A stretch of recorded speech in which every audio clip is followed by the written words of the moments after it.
BJP की विचारधारा अलग है और बीजेपी की विचारधारा, बीजेपी क्या, बीजेपी की तो बीजेपी का सेकंड पार्ट है। क्या मानते हो बताओ? बीजेपी की सेकंड पार्ट है बीजेपी।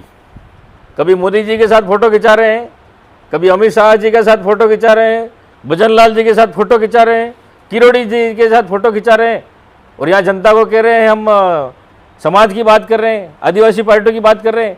वो मोदी जी और अमित शाह ने पूरा मसाला करके भेजा है कि तेरे को ऐसे ही कहना है, कांग्रेस के वोट काट दो।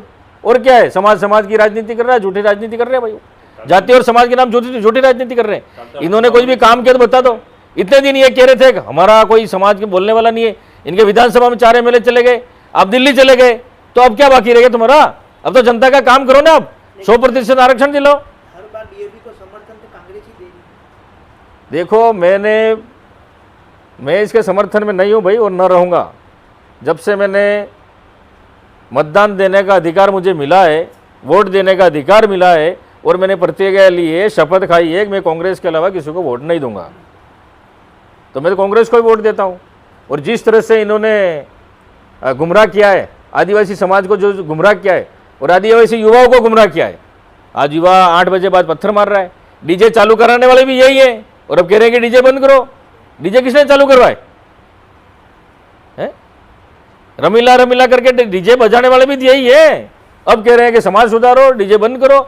ये कथनी और करनी मंत्र है। ये बीजेपी का सेकंड पार्ट है बीजेपी। ये उधर मिले हुए हैं, किससे? बीजेपी से मिले हुए हैं। इनको खाली कांग्रेस के वोट काटने हैं, जाति के नाम पर और समाज के नाम पर, और बीजेपी को फायदा होगा इसका, सीधा सीधा ये। सर, पर बीजेपी वाले कहते हैं कि दाना पानी तो कांग्रेस ने दिया बीजेपी वालों को, वो ऐसा आरोप लगाते हैं। दाना पानी दिया नहीं दिया वो मुझे पता नहीं, उनका आरोप है सर इस तरह ना आरोप है तो वो उनसे पूछे क्या है क्या नहीं है। दाना पानी किसने दिया भाई? मैंने थोड़ी दिया दाना पानी, किसने दिया तो आप पता करो, वो देने वाले और लेने वाले जाने। लेकिन जब हमारे समाज की जो मांग थी, जब इन्होंने प्रशासनिक सेवा में 12 में से 6% हमको आरक्षण मिलना चाहिए था, और जनसंख्या के आधार पर आरक्षण हम दिलाएंगे, यूँ करके ये राजनीति में आए। पहले समाज की बात की, जाति के नाम की, धर्म की बात की, और फिर जैसे बन गए तो भूल गए ये। इन्होंने 25-25 करोड़ ले लिए, समाज को बेच दिया 25-25 करोड़ में। मैं तो कह रहा हूँ, खुला कह रहा हूँ, इसमें क्या है?